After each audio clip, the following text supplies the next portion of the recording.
Hey everyone! Recently I've come across a few of these motorcycle themed key holders. They seem pretty easy to make, as long as you have some way to make a motorcycle model. I'll 3D print the motorcycle, but cutting the model in half would work too. I found this model of a Harley-Davidson chopper motorcycle on Thingiverse, and I'll make a few changes before printing. First, I'm moving the handle to the center. This will look better on a flat surface.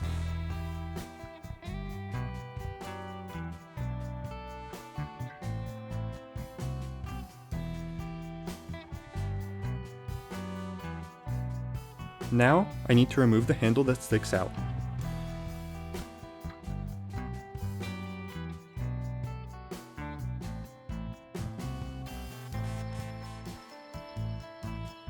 Now the model is ready.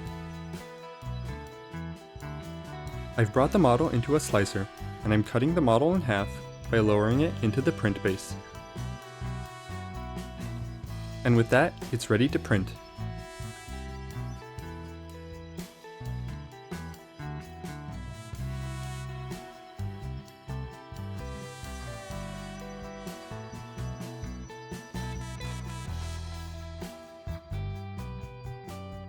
Here are all the parts. Before I put them together, I'll have to sand them and fill the surfaces.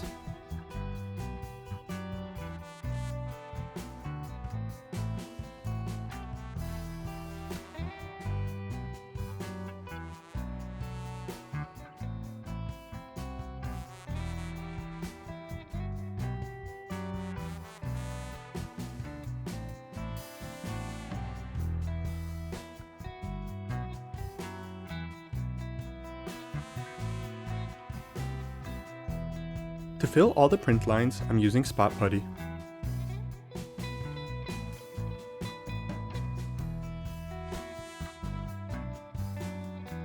This stuff is usually used to fix chips and surfaces of cars, but it works great for 3D prints too.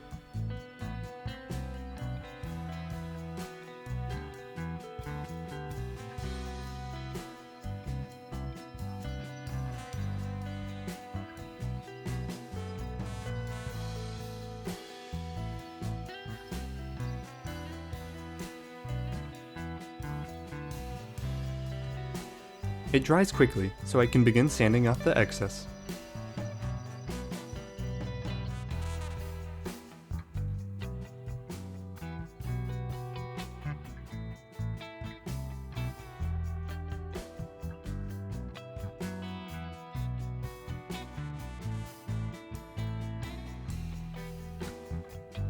The surfaces are all prepped, so I'll glue the parts together with CA glue.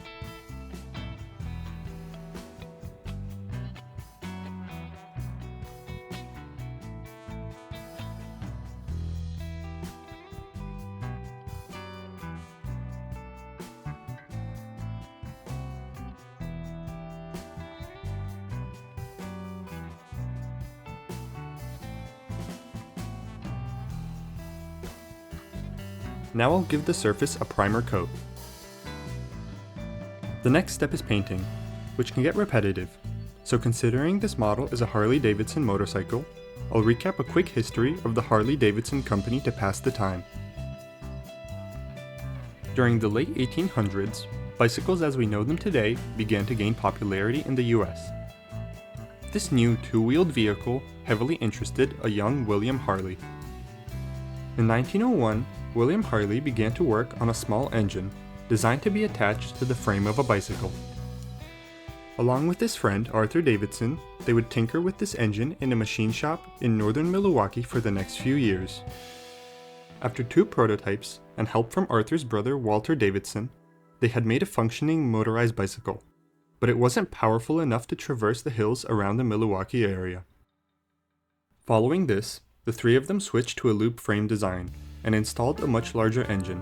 The second prototype with this design became the Harley-Davidson Serial No. 1 motorcycle, and was entered in a race, finishing 4th.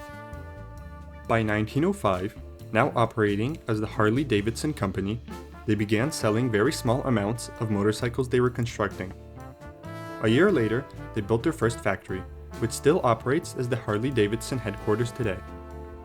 In 1907, Harley-Davidson began producing two-cylinder V-twin engines, alongside their single-cylinder engines. These engines were more powerful and were the standard for Harley-Davidson by 1913. Production had been quickly increasing for the company, and by 1920, Harley-Davidson was the biggest motorcycle producer in the world, but sales fell heavily when the Great Depression began in 1929. After the Depression, Harley-Davidson dominated the motorcycle market, but popularity fell heavily by the 1970s, as other companies introduced modernized motorcycles that outcompeted Harleys. During the 1980s, Harley-Davidson became what the company is known as today. They shifted focus to retro styles, focusing on old-fashioned aesthetics and higher quality parts. This gained the company a more dedicated customer base and popularized the Harley name and logo not only as a motorcycle brand, but also on clothing and other products. Today, Harley-Davidson still puts out over 100,000 motorcycles a year, and there are over 650 Harley-Davidson locations in the US, as well as a museum and, of course, many pinball machines. With painting finished, I'll spray on a clear protective coat. Now it's time for the base. I have this wood piece that I'll be staining a darker color. The procedure for wood stain is to apply it with a brush, then wipe off the top layer with a cloth or paper towel.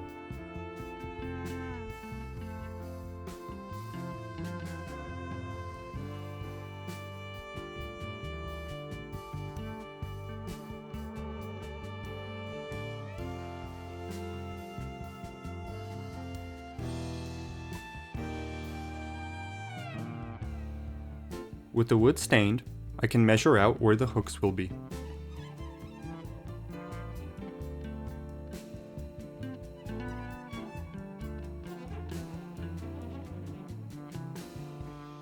I'm using these screw-in hooks, so first I'll have to pre-drill the holes.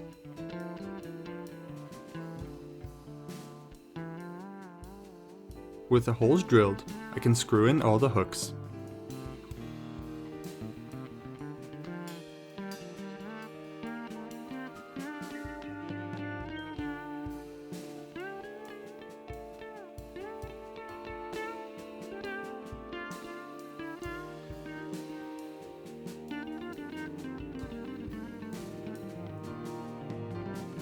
The final step is to attach the motorcycle, which I will do using wood glue.